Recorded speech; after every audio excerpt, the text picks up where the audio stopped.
شەمێران ناوچەیەکی گەشتیاری و لە هەمان کاتدا سنووریە، بەڵام بەهۆی جەنگی 8 ساڵەی عێراق-ئێرانەوە ڕێژەیەکی بەرچاو بۆمب و مینی نەتەقیوی تێدایە و لە ماوەی ساڵانی ڕابردوودا چەندین هاوڵاتی سنوورەکە بوونەتە قوربانی. لەگەڵ هاتنی وەرزی بەهار و بەرزبوونەوەی پلەکانی گەرما و سەوزبوونی پێدەشتەکان، گەشتیاران بە مەبەستی کاتێکی خۆش سەردانی ناوچە گەشتیاریەکان دەکەن و شەمێرانیش بەهۆی هەڵکەوتەی جوگرافیەکەیەوە شوێنێکی گونجاوە تا هاوڵاتیان و بەتایبەت گەشتیارانی سنووری ئیداری گەرمیان ڕووی لێ بکەن. بەڵام بەهۆی بوونی مینێکی زۆر لە ناوچەکە مەترسی جددی لەسەر سەلامەتی گەشتیاران دروست دەکات.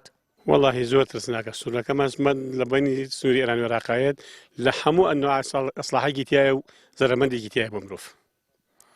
زەرەمەند بووە خەڵک زەرەمەند بوون دێ نییە باجی نەدابێت. مەگەر بەدەک بنەنە هەموو دەیەکی شەمێران باجی داوا لەگەڵ تاوەزیە. منێکیان خۆم زەرەمەند بووم باوکم شەید بوو بە مین. کەسمان هەیە بریندار بوون؟ بەڵێ برینداریشمان هەیە. شەیدمان هەیە بریندارمان هەیە دەست و قاش و چاوی نەماوە. شوێنێکی چۆنە بۆ گەشتیار ئێرە؟ شوێنێکی زۆر خۆشە، شوێنێک مەگەر نییە بە قومەتەکەی ئێمە خۆش بێ بەس لە ڕووی مەترسی تەقەمەنیوە زۆر خەتەرە. چوو وڵاق بکرێ ئەڵغامێ تەقیبە قاچیا لایەکی سەقەت کرد، هەنێ خەڵکوتیان ئەمرێ و هەنێ خەڵکوتیانە نامرێ بنەماڵەیەکی پیاوێکی چاکی پاک و بختەی مەلە پاک و بختەیشن. خەڵک لە دەربەنیخانە زۆر خەفەتی بۆ خوارد. ئەلە وەڵای سە کەم ئەندام و لە ماڵا کەوتووە.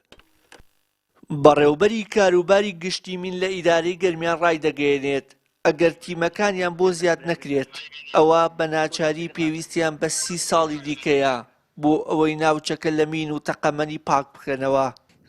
دووبارە و سێبارە داوایان لەکەین تکایان لەکەین ئەو خەڵکە بە هیچ شکلێک شوێنێکی گوماناویە پێویست ناکات. بەتایبەت ئێستا منتیقەی شەمێران بە گشتی شوێنی حادسەیە خەڵکەکەی خەڵکێکی زۆر قوربانی داوە، کەمەندان بووە، شەهید بووە، کێڵگەمین ماوەتەوە کە دێنیش بۆ گەشتیاری بۆ سەیرانەوانە بە وەکو پابند بن بە ڕێنمایەکانی ئێمە کە ئێمە لە زۆر شوێن تابلۆمان داناوە و بە خەڵکمان وتووە لە سۆسیال میدیای خەڵکمان وشیار کردوەوە تیمی وشیاریمانەیە.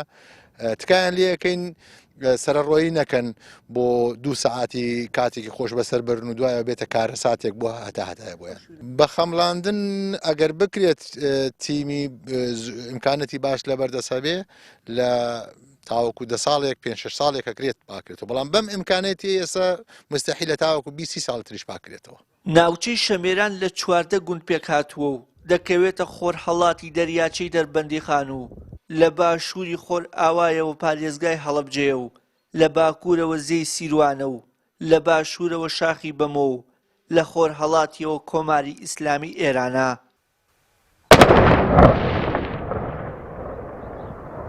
وشیار محەممەد، کەناڵی ئاسمانی پەیام، ناوچەی شەمێران، سەر بە ئیداری گەرمیان.